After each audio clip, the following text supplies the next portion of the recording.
United Nations calls it the largest displacement crisis since World War II. Worldwide, more than 100 million people fleeing violence and conflict at home and seeking refuge elsewhere. But how welcoming is the rest of the world? And are countries growing less accepting of migrants and refugees? Also, we believe that we are fully compliant with our domestic and international obligations, and preparations for our future flights and the next flights have already begun. The UK vows to press ahead with its controversial plan to send asylum seekers to Rwanda, despite a dramatic legal showdown. Kigali says it's ready to take in refugees from all over the world. We'll take a closer look at the multi-million-dollar UK-Rwanda migrant deal, which critics have called catastrophic, inhumane and immoral. We don't think it's immoral to offer a home to people. We will give them an opportunity to see what it's like to live in this country. We do not consider living in Rwanda a punishment. And my conversation with the head of the International Monetary Fund's Abebe Selassie. Hear what he told me about the knock-on effects of the global economic crisis and the state of the relationship between African countries and the IMF. Straight Talk Africa starts now.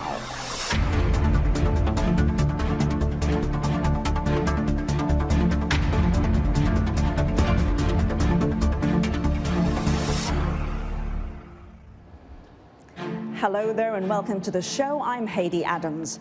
It's probably one of the hardest decisions any human being has to face: to escape danger and hunger at home and seek refuge elsewhere, to start over in a different place among strangers who might not necessarily want or welcome you. For many migrants and refugees, fleeing home is a matter of life and death. Well, this week the international community marked World Refugee Day in the shadows of what the UN says is the largest displacement crisis since World War II. VOA's UN correspondent Margaret Bashir has more. Before Russia invaded Ukraine in February, the UN Refugee Agency says there were already 89 million forcibly displaced persons worldwide.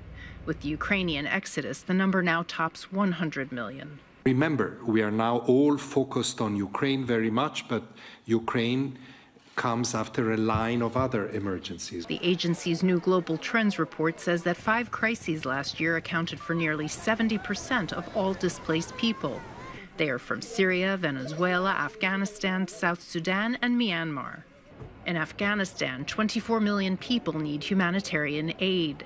The economy is in tatters, and the Taliban is imposing more restrictions on women and girls.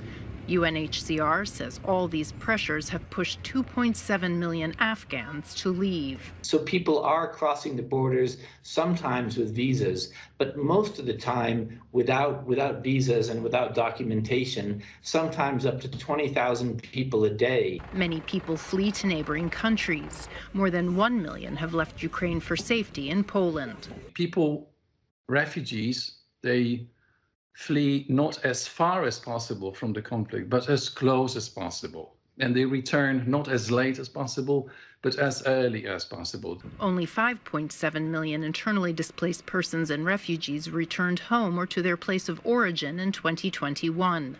The focus for this year's World Refugee Day on June 20th is the right to seek safety. Richer nations have mixed records on welcoming refugees and asylum seekers. The High Commissioner for Refugees says he hopes those nations now understand the relationship between bombs and flight. People flee because they're afraid. It's not just the Ukrainians. The Syrians have fled bombs. People in Tigray have fled bombs. People in the Sahel flee either bombs or vicious attacks. So fear of insecurity is the same whether you are a Ukrainian or in Nicaragua. Shaken by fear and uncertainty, Irina Morikavas fled Ukraine with her son soon after Russia invaded, leaving her husband behind.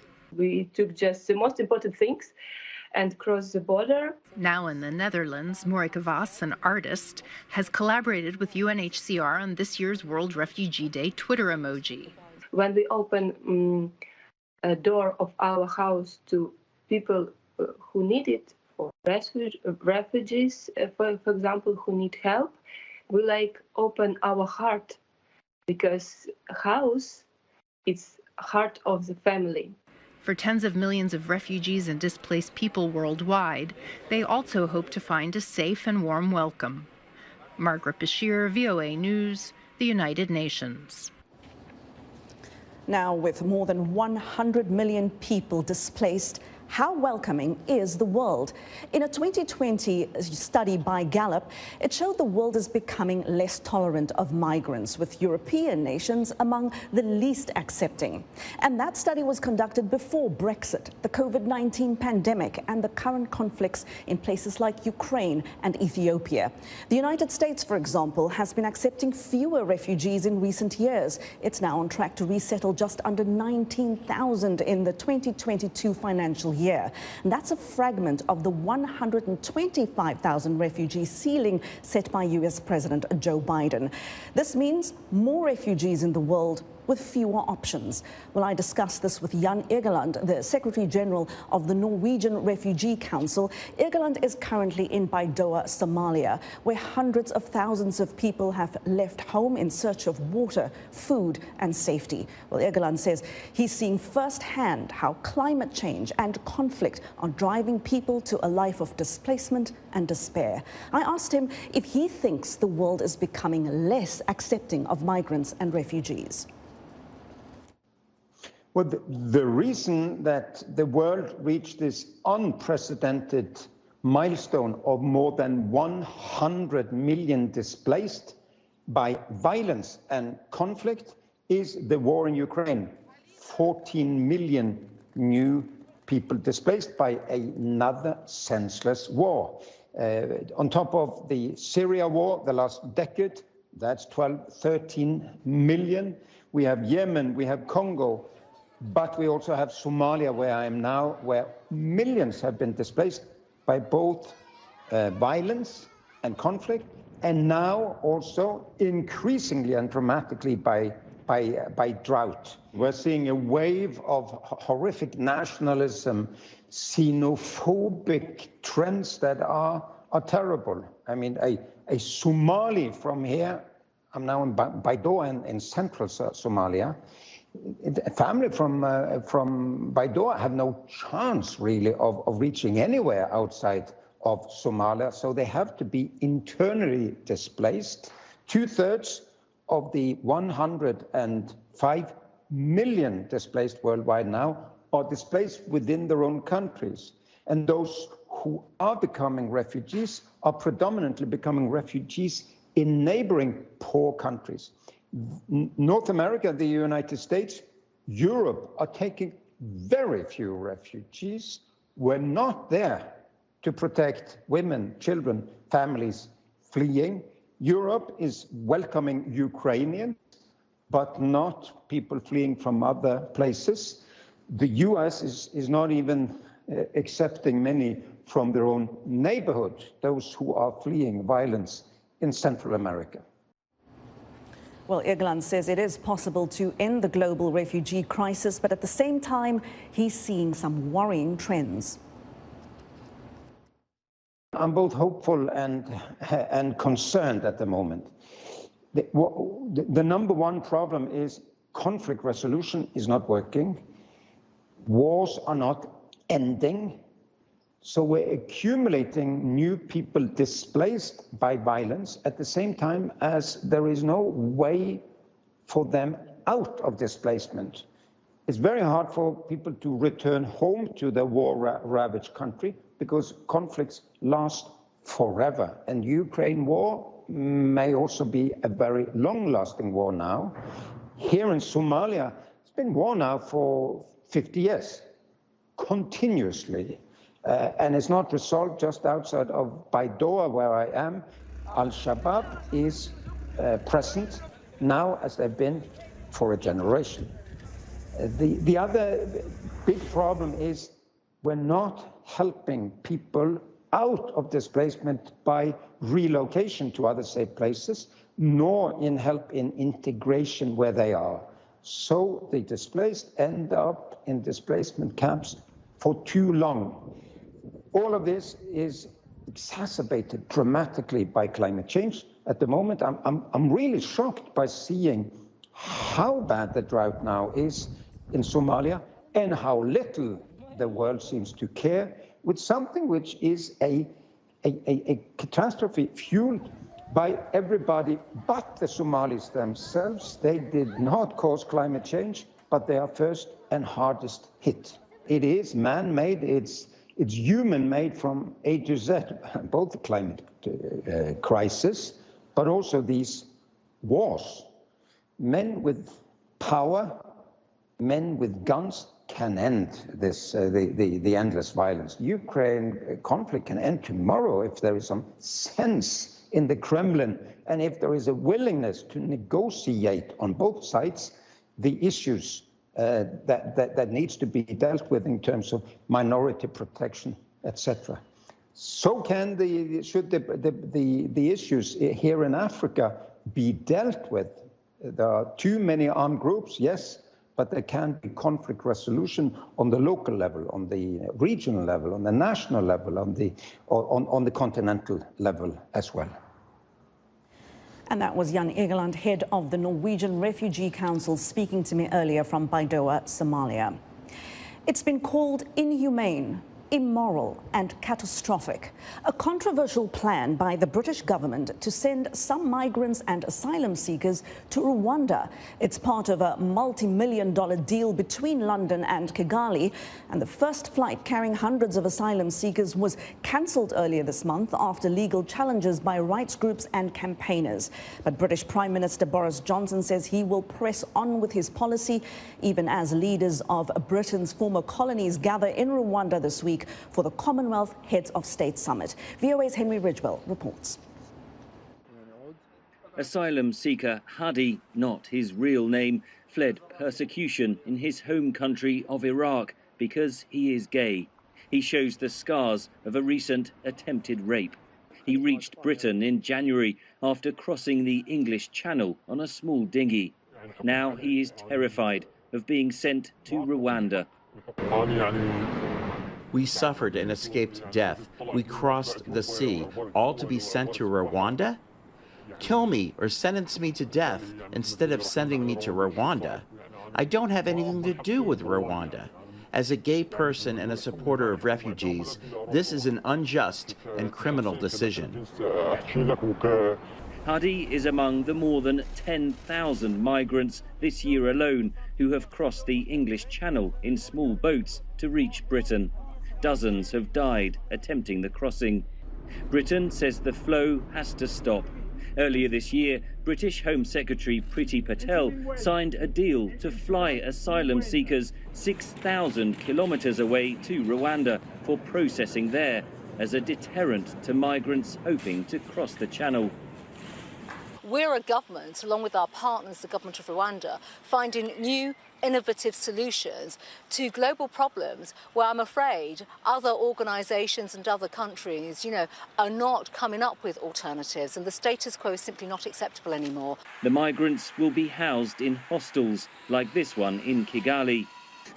At some point, once their status has been fixed, they will have to go and live with other Rwandans, but they will be free. They will not be prisoners. The first flight was due to depart last week, but was blocked minutes before takeoff by the European Court of Human Rights. Critics say it breaches refugee law, but the government says the policy is legal and will deter migrants. When people come here illegally and when they break the law, it's important that we make that distinction. That's what we're doing with our Rwanda policy. But the policy has been widely criticised, including by the United Nations High Commissioner for Refugees. People come from Sudan, Syria, Iraq, Iran. They are all terrified. They have all fled their home countries due to absolutely terrible circumstances. A number of them have suffered extreme torture or trafficking. The Commonwealth meeting will be overshadowed by the dispute over Britain's asylum policy, says analyst Murphy. In a way, it's focused international attention on Rwanda's human rights record. Since the 1990s, the Commonwealth has tried to reinvent itself as an organisation that's united more by common values than by common history. The problem is it hasn't been very good at policing those values. Rwanda denies the government commits human rights abuses, and supporters of President Kagame say hosting the Commonwealth meeting is another milestone in the country's development. Henry Ridgwell for VOA News, London. Well, now for a closer look at this multi-million-dollar migrant deal between Britain and Rwanda, I'm joined in studio by Eddie Rwema. He's a senior editor with VOA Central Africa News Service, and VOA's UK-based correspondent Henry Ridgwell. He, of course, covers the United Kingdom and parts of Europe for us, and he joins us via Skype from London. Henry and Eddie, welcome to you both. Thank you very much. Great to be with you. Eddie, I'm going to start with you. Please give us just sort of the lay of the land here. How did this deal come about? Why Rwanda? And what exactly is in it for Kigali? I think the discussions about this deal started probably around last year, and then they started hammering it up around the early part of this year. We understand that UK had considered other countries like Albania and Ghana, but at the end of the day, they were not able to meet or probably even accept to take in the immigrants. So Rwanda was willing to do it. For them, they say that this is part of being a solution to the global migration problem. The UK says that this is part of trying to solve the problem of immigration. So basically the deal is all about UK sending some of the immigrants who it considers illegal, who cross into UK through either boats or lorries, and most of them, when they are considered inadmissible, that's when they will be sent to Rwanda. So when they get to Rwanda, the responsibility will be on Rwanda. Number one, to take care of the refugees, either process asylum for them to be refugees in Rwanda. The other thing is providing those refugees with an option of going back to their home countries. And the other thing is seeing if there is any third country that can probably take those refugees. So that's how we stand as of now. Well, speaking of third countries, Henry, what do you know about this deal? What more do you know about this deal on your end? And if this works out for Boris Johnson's administration, are we likely to see this policy expanded and more deals like this struck with other willing countries in Africa and other parts of the world?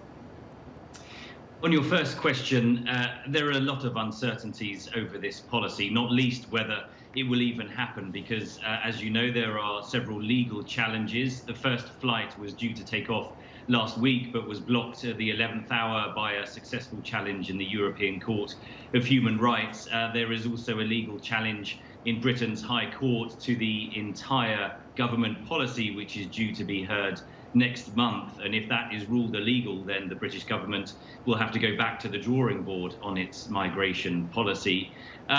The details of the policy itself are yet to be fully worked out. The government hasn't given exact numbers of how many people it intends to send to Rwanda, although there have been suggestions of that Rwanda could process up to around 500 people every year. But given in 2021 that 29,000 migrants arrived in these sort of dangerous routes on Britain's shores, that would mean that only 1 or 2% of those refugees and migrants, asylum seekers arriving, may be sent to Rwanda, and therefore there are questions over the deterrent effect of the policy itself. We also don't know exactly what will happen to the asylum seekers when they reach Rwanda. Will they, those who are granted asylum in Rwanda, will they stay there, or will they simply leave and try to restart their journeys back to Europe? If they aren't granted asylum in Rwanda, what happens to them then? Are they then repatriated to their countries of origin? So many question marks hanging over the policy itself. On your question of whether this will be expanded, I think it's taken a long time for this policy to be agreed between Britain and Rwanda.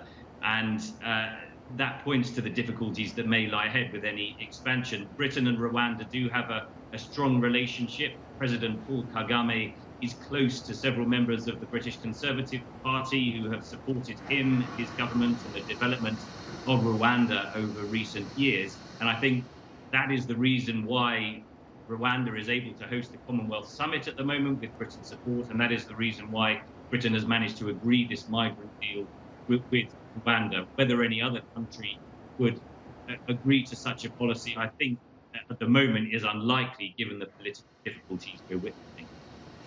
And there are so many unknowns here, Eddie. I'm curious about how this is being sold to the Rwandan public. I mean, you've been to Rwanda recently, and that is the country that you are from originally. The government seems to have an extremely welcoming attitude. Henry has now given us some insight into why that might be. But what do ordinary Rwandans think and say about this?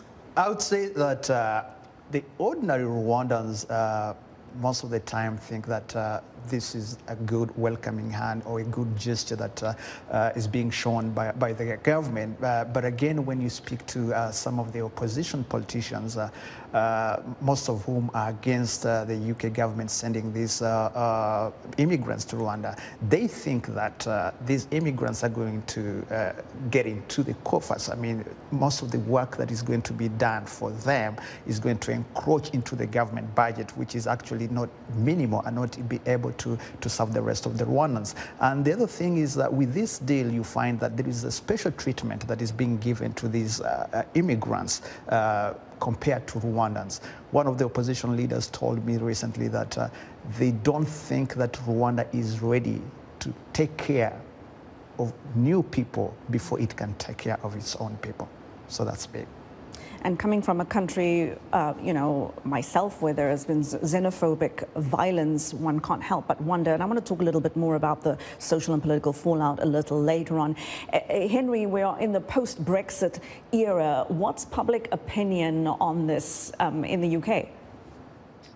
It's mixed. I think the latest opinion polls suggest there is just about majority support for the government's position on treating the migrants this way, on supporting the idea of trying to clamp down on these journeys by small boat, although that appears to have waned in recent days as the policy is being challenged in the courts itself. And I think it will be interesting to see how public support shifts and moves around over the coming weeks as the legal challenges progress. And particularly, they are allied as well to Boris Johnson's fortunes and the public's view of him as a leader. And he's facing several difficulties himself at the moment, not least by-elections tomorrow in two constituencies in the UK, and that could have a great bearing on his leadership of the Conservative Party and the country. I think more generally, British people do want more clamp down on immigration. They want these journeys by migrants across the English Channel to be tackled, but there is nothing clear or no agreement on how exactly that should be done. And I think it's also worth noting that while the government uses these figures of a sharp increase in arrivals on small boats across the English Channel, these very dramatic pictures of migrants on inflatable dinghies on dangerous journeys, making that 20-mile crossing through the busiest shipping lane in the world. Before that, large numbers of migrants were arriving already just via different routes, mostly hiding in the back of lorries, for example, crossing the ferries and so on. So the actual numbers haven't actually shifted that greatly. It's just that because security at the ports in Dover and Calais has increased, so they are looking for new routes. And related to that as well is concern among many of the NGOs and refugee charities here in Britain about what the impact of the policies might be on the decisions made by the migrants themselves. So far, they are very happy to be intercepted by British security, by border patrol forces, either in the English Channel or when they arrive on the beaches of southern Britain. But if they feel that they're going to be arrested or detained and then sent to Rwanda, NGOs fear that they will be much more likely to go underground to try not to be caught, to maybe make the journeys at night, which is obviously far more dangerous, and then to arrive in Britain and try to remain underground, essentially, and that puts them at far greater risk of exploitation and trafficking. So there could be many knock-on effects of this policy as well. We wait to see what happens. It's clear that there is public support for greater management of the migrant situation, but still nothing clear on what policy that should be. We see religious leaders have now stepped into the fray with the Archbishop of Canterbury, the head of the Anglican Church, a very influential figure, of course, in the UK, calling this policy immoral and that it shames Britain. And that, I guess, brings up the question, Eddie, of whose morality we're talking about here. The Archbishop of the Anglican Church in Rwanda, Laurent Mbanda, he disagrees. He says that isn't. He doesn't think it's immoral, and we heard the Rwanda's government spokesperson Yolande Makolo respond to a question from journalists along those lines. I just want to play that clip. Let's take a look. We don't think it's immoral to offer a home to people, something that we have done here for more than 30 years. And we're doing this for the right reasons. So people may have their own opinions about what this program is like, depending on where they're coming from. But from where we're coming from, we're doing this for the right reasons. We want Rwanda to be a welcoming place, and we'll do our best to make sure that the migrants are taken care of and that they're able to build a life here. Well, she says the government believes that it's not a punishment to live in Rwanda.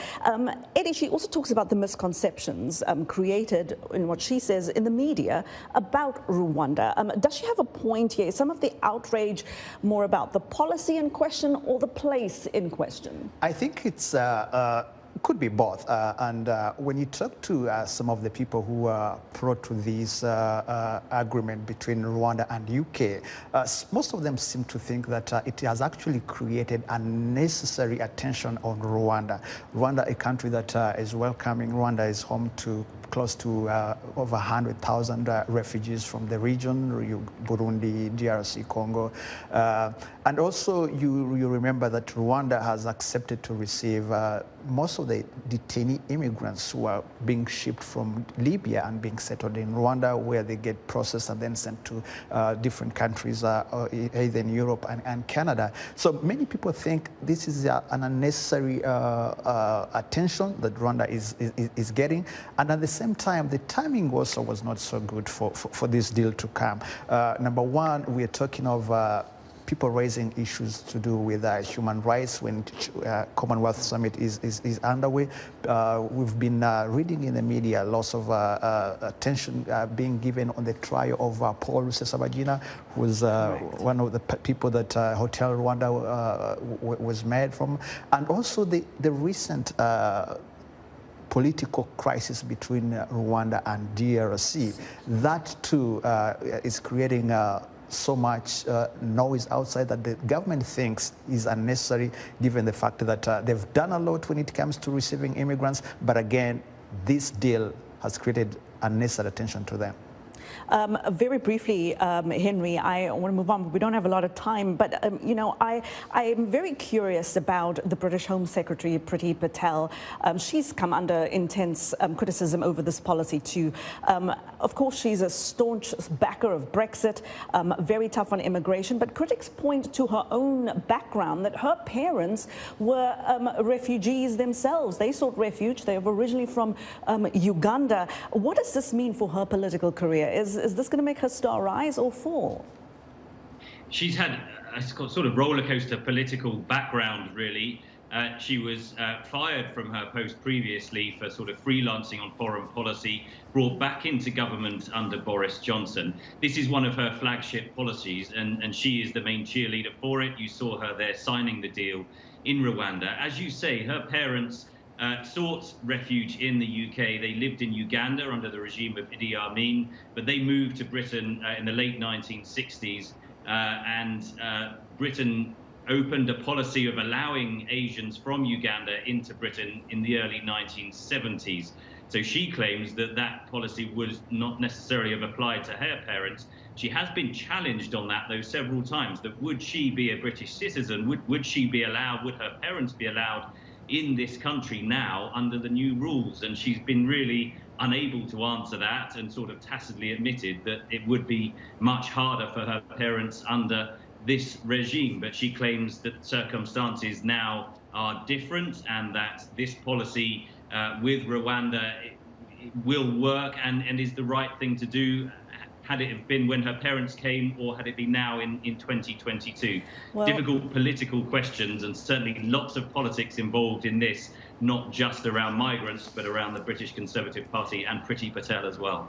Well, this is all very fascinating. We're going to keep our eye on this story and invite you two back. Thank you so much. Rwema and Henry Ridgwell. Gentlemen, thank you so much for joining me. Thanks for your time. Thank you for having us. Thanks, Haydé. Well, still ahead here on Straight Talk Africa, my conversation with the head of the International Monetary Fund's African Department head about the IMF's role and relationships in Africa and why this is not your grandfather's IMF. We'll be right back.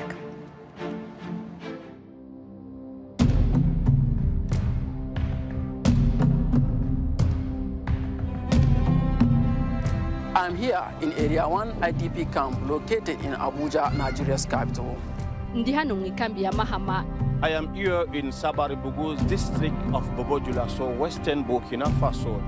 Hapa twapatikana Kanyaruchinya, kilomita 10 kaskazini mwa mji wa Goma. I am here in Lusenda camp located eastern DRC. I am here in the Dadaab refugee camp located in northeastern Kenya. This is Shuri 5 IDP camp located in Maiduguri in northeast Nigeria. I'm here to share their stories. I'm Ali Duwedraogo. Neretogo Mohamed Danyuku. Hussein Mohammed. Mahmoud Mohamed Abdullahi. Netogo Mahmoud Bokum. Al Hassan Bala. Nditieri Vendaishimiye. Ernest Muero reporting for VOA.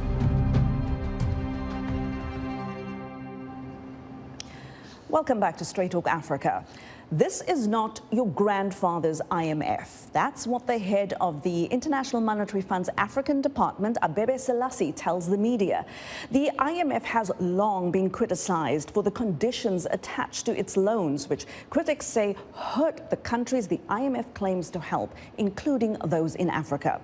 Well, Selassie addressed those criticisms when I sat down with him recently at the fund's headquarters here in Washington, and we discussed the economic future of African countries and the region as a whole, as well as the relationship between the IMF and economies on the continent. Abebe Selassie, the head of the African Department for the International Monetary Fund, thank you so very much for your time and agreeing to speak to us. Absolutely. Thank you.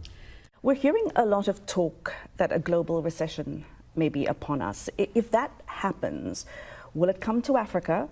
How will it come to Africa? And can you give us your assessment of sort of the economic outlook for sub-Saharan Africa? Thank you. I mean, I think that's a question of the moment, right? The global economy has been really hammered by first the pandemic and all that it wrought, and Africa really very significantly so. And now, just as countries were beginning to recover and put a little bit the pandemic behind us, we've had this second major global and completely exogenous shock to our continent in the form of the fallout to commodity prices in particular that has happened as Russia invaded Ukraine. Both of these shocks, global in nature, really very, very large shocks in isolation, have like a multiplying effect, and of course are going to be impacting the global economy and not just our countries. How it will affect our region, however, will be very varied. The continent itself, 54 countries, Sub-Saharan Africa, 45 odd countries with various economic structures. So countries that are commodity exporting, oil in particular, will have a bit more resilience to the shock, but countries that are oil importing, commodity importing, will be impacted severely. And then within countries also, there will be a very varied effect. In particular, the most vulnerable households are going to be impacted the most. Food prices have gone up very sharply, fuel prices have gone up very sharply, fertilizer prices have gone up. All of these, we are very worried, will be impacting the most vulnerable households in the most vulnerable countries globally quite significantly. So even if countries do not slip into a technical recession, an individual country fails, does not slip into a technical recession, you're still going to have quite a lot of dislocation, harming the most vulnerable households acutely. We're also hearing talk of stagflation in economic circles, language which I think is from the 70s, which means stagnant growth, but still prices are rising with inflation. Not quite a recession, but not growth. Africa's economic prospects always seem so dependent on growth. How is that likely to hit the African continent? So, we are seeing elements of both weaker economic activity and also, markedly higher prices. As I said, food prices have gone up quite sharply and are likely to remain elevated. The same thing with fuel prices, which of course have this effect of cascading throughout, other cost structures through the economy. So we are going to be seeing that tendency.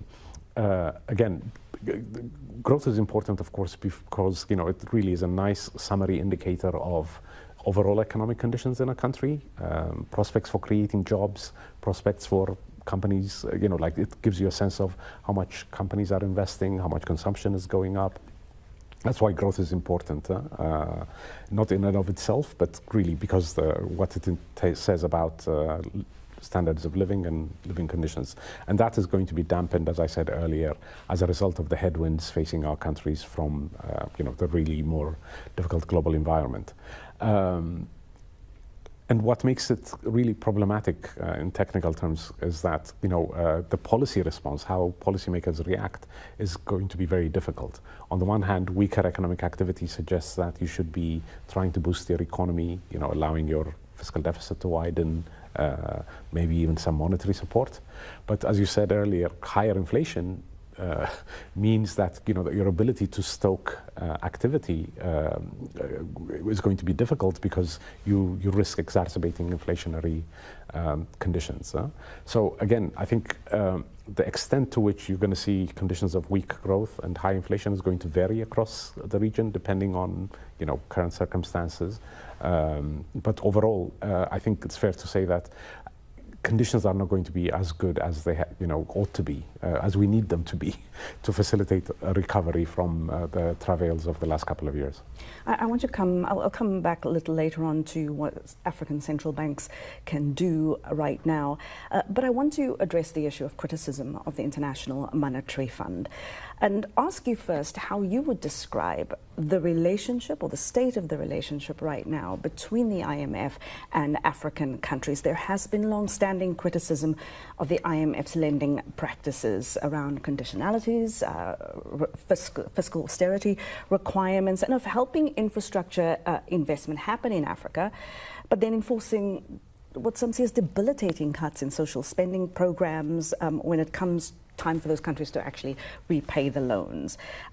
How would you describe the state of the relationship, and what's your response to that criticism?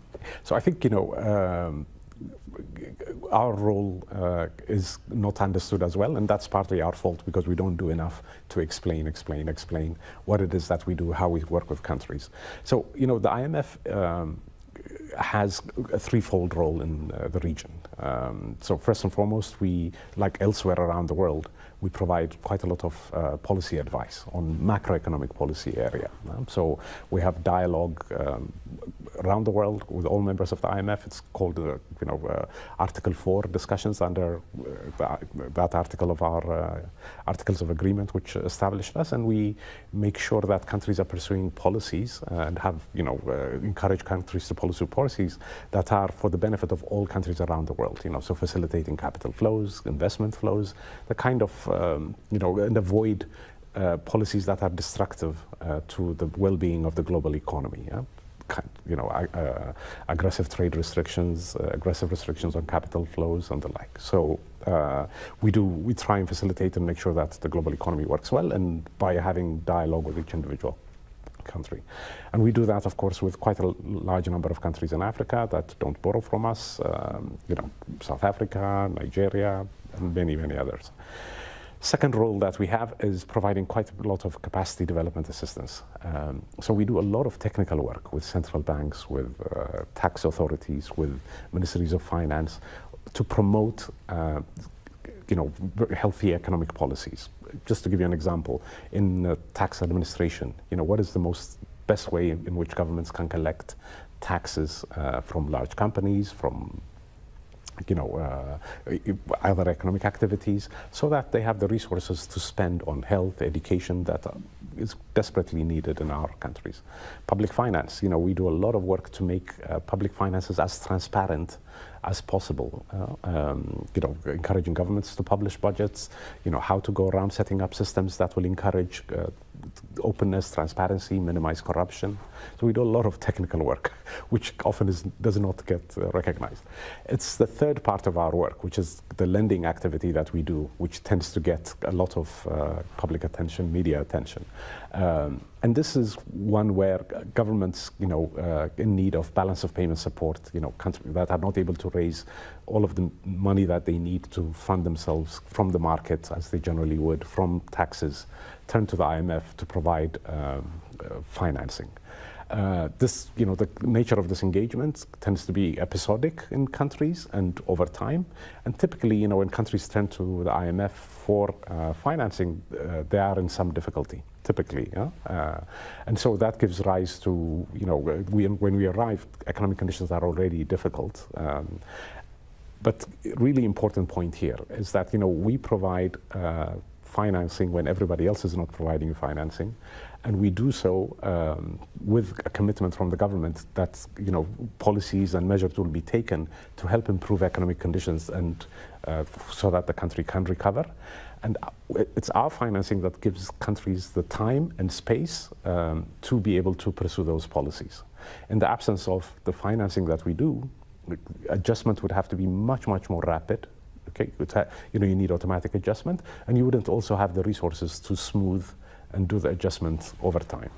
Some of this criticism, I think, is unfair. Well, that's what I want to ask. Where do you think, and why do you think the criticism does exist, especially in a climate where African countries do now have other options, whether some of that has been pulled back or not from entities like China? Would you want African countries to continue financing with the IMF or turn to China? Well, first of all, I think I don't think it's like either or, not at all. We, I think, have shown how important a role we play in supporting Africa just over the last couple of years in the wake of the pandemic. I think just to take sub-Saharan Africa, which is the part whose work I oversee, since the onset of the pandemic, we have provided about $50 billion in financing. This is at a time when, domestic market conditions were difficult, when countries were not able to tap global capital markets as much as in the years before, including, of course, recourse to lenders like China. We were the ones that stepped in and provided this amount of financing. I mean, this is historically the largest amount of financing I think the region will have received in such concentrated period from any kind of international institution. So that shows you kind of the scale of support that we provide when countries need us. What does this money do? It gives governments the ability to be able to have much more supportive policies than they otherwise would. Okay. But I think, this financing role is supplemented, as I said earlier, by a lot of the policy work that we do. And increasingly, the work that we do emphasizes inclusion. Perhaps we have not done that as much as in the past. So a lot of the emphasis of our support in recent years has been to make sure that governments introduce social protection for the most vulnerable households, for example. Governance and transparency are a key element of the work that we do, as well, of course, as the core work, which is making sure that governments continue to create an environment where macroeconomic imbalances continue to be recalibrated in the right direction, growth continues to be fostered. So that's how we support the region in times of need, and particularly given also how much development remains in our continent, being very mindful of that and making sure that we're supportive. I'm glad you brought up the pandemic because, of course, it saw countries around the world spend significant amounts of money in 2020, especially to combat the effects of the pandemic. And that meant that the debt levels increased worldwide. African banks, of course, owe money not only to rich countries, they of course owe to China, to bondholders. We saw Zambia, for instance, default in 2020. In your view, are African countries right now carrying too much debt given the situation we've come out of or are sort of coming out of, and given the situation we are currently in globally? So, it really is important that when you're talking about debt or even economic policies, you talk about, at the country-specific level. It's really difficult to generalize in a continent as diverse as ours. So, the debt situation in aggregate, yes, has gone up. And it reflects a couple of things. I think even before the pandemic, what we had seen was countries that have been pursuing quite a lot of, investment projects, infrastructure investment, health, education, quite a lot, borrowing to invest in these areas, but not doing as well in terms of collecting tax revenues. Tax revenues are important because, that's the way you capture the rate of return on all the investment. So you build a road, you build a electric power station. It's important that you find ways in which you are able to repay the loans that you've taken towards that. And our countries, we've not done enough of a good job, in terms of mobilizing tax revenues. So reflecting that, debt levels had gone up in many countries. And then you have, of course, have the effects of the pandemic, which was really, really economically really very, significant in our countries. And what that did, of course, was it dampened economic activity, it hit tax revenues, and required governments to spend more. So debt levels went up another notch in the vast majority of countries. As a result of this, some countries have gone into a default situation, or the risk of debt vulnerability has gone up in a lot of countries. And as you said, countries like Zambia, Chad is another one, have had to turn to their creditors and seek debt restructuring. And because African countries, because we have limited alternative access to capital markets, domestic markets are weaker, this type of resilience mechanisms that many other countries have in the advanced world and large emerging markets, the debt situation is more acute in our countries than it is elsewhere. But again, even within this context, it really is important that the situation of debt, whether debt is sustainable or not, is a fairly dynamic one, a country-specific one, and one that depends on the economic outlook. Just to give you a small example, a couple of years ago, Angola was under quite a bit of pressure. We had an economic program supporting them. And one of the important reasons Angola was under debt pressure was, of course, oil prices being as low as they were.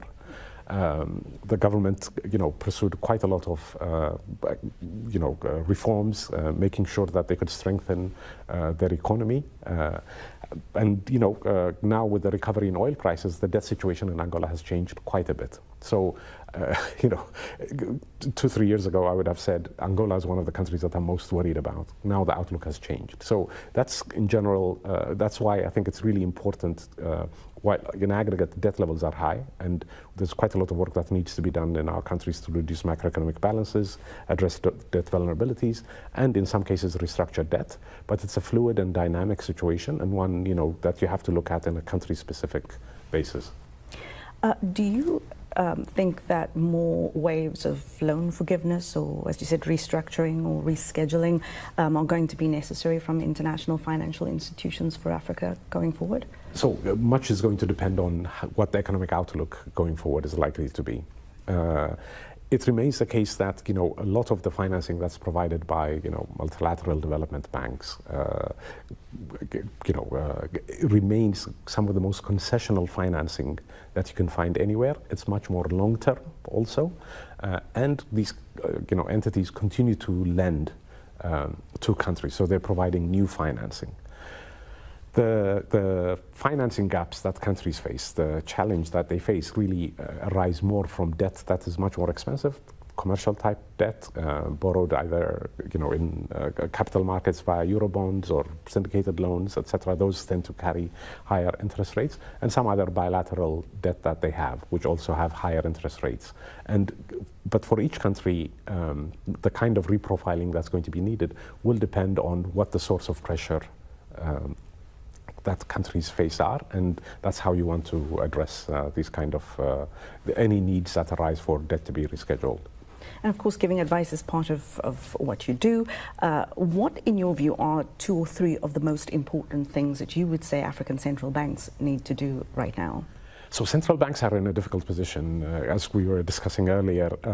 They're facing basically, in many cases, economic conditions that remain weak, either because recovery post-pandemic has not been as strong as you want to see, or because you're facing global, the shock from all of the turmoil we're seeing in the wake of Russia's invasion of Ukraine. So they have to balance that with rising inflation in many cases. So striking a balance between, making sure that you don't reduce recovery and avoid stoking inflation is a very difficult place to be for central bankers. In the conversations and the discussions that we have, and generally it's just an exchange because a lot of the calibration is country specific. What we try and emphasize really is just what the optimal way of striking this balance is.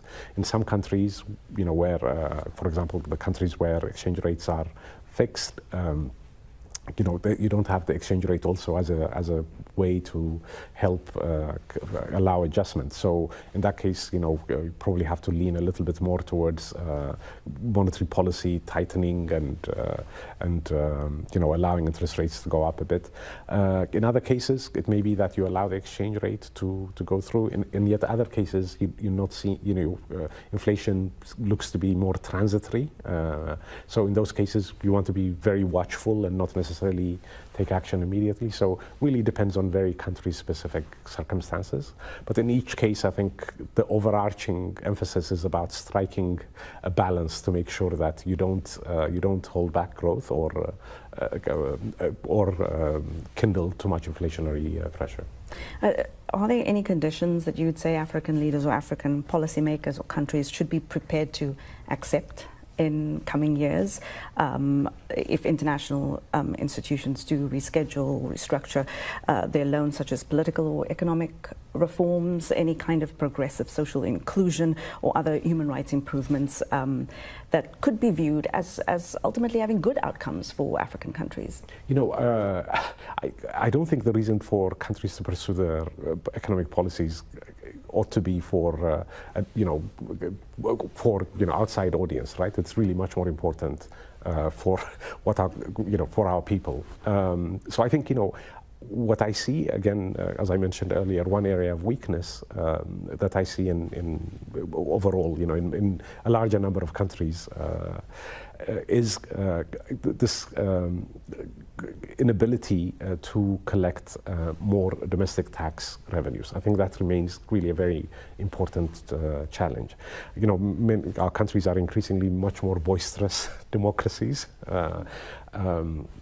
And I don't think we've started having the conversation about, how it is that, governments can collect taxes more and avoid relying on borrowing to do all of the investment, all of the development needs that our countries have in health, in education, in infrastructure. I think that piece of the social contract, I don't think has perhaps been paid enough attention in our countries. So we tend to rely on a lot more commodity revenues, but that tends to be fickle. The formal sector tends to be a bit smaller than in other countries. So what kind of policies do we need to pursue to make sure that, the larger informal sector becomes much more into the mainstream, contributes more to taxes? But these are, very deeply domestic and deeply political discussions.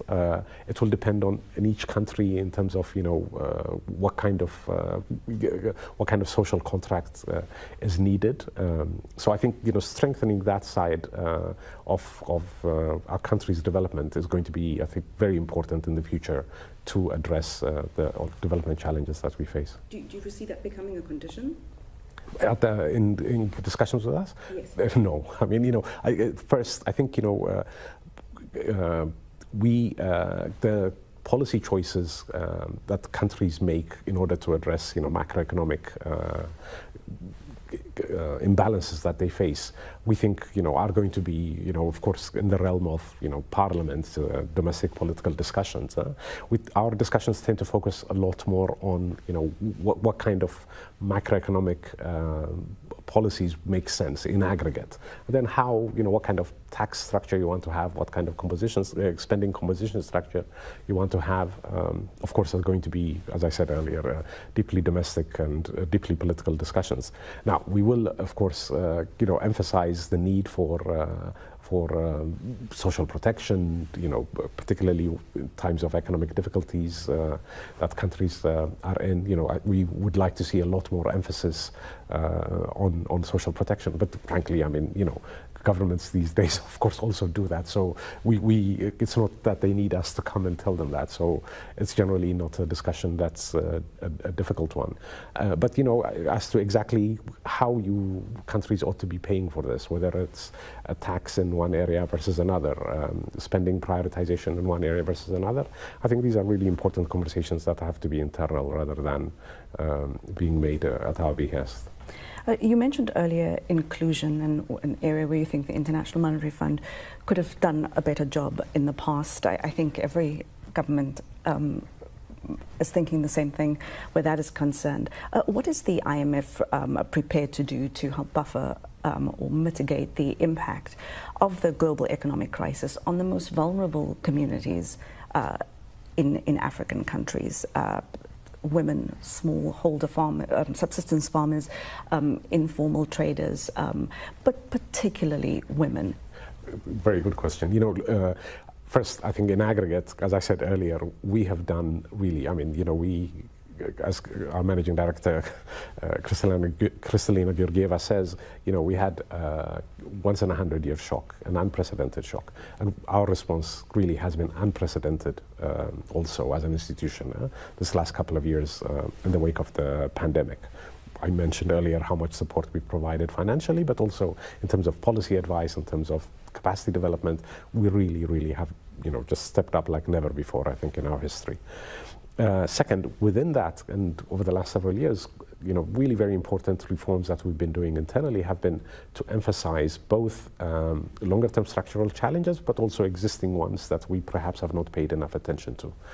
An example of the longer-term structural challenge, particularly in a forward-looking way, is climate change. So we're doing quite a lot of work right now to help countries calibrate policies and, to address the climate change. In some countries, it's in the mitigation area. In other countries, adaptation.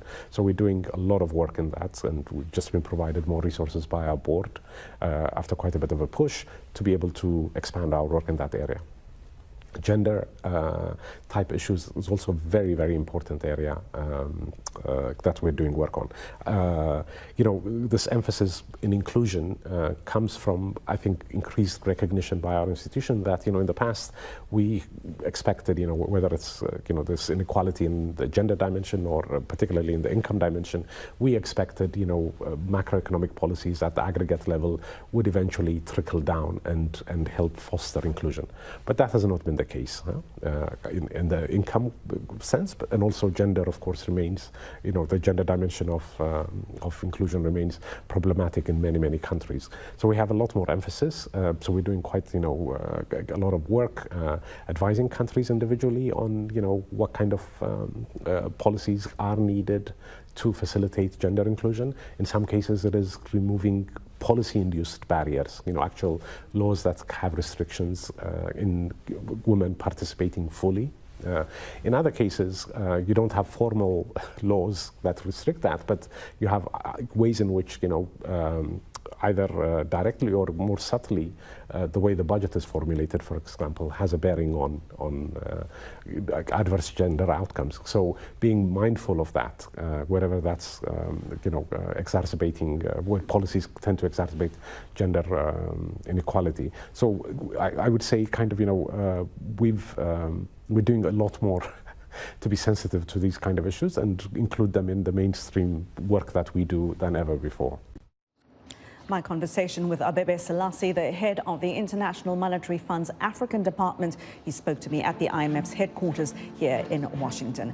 And that is our show this week. Thank you to my guests for their time and perspectives. Thanks to our affiliates airing the show across the African continent. And as always, I'm grateful to you, our audience on television, radio and online, for always watching and always listening. I'm Haydé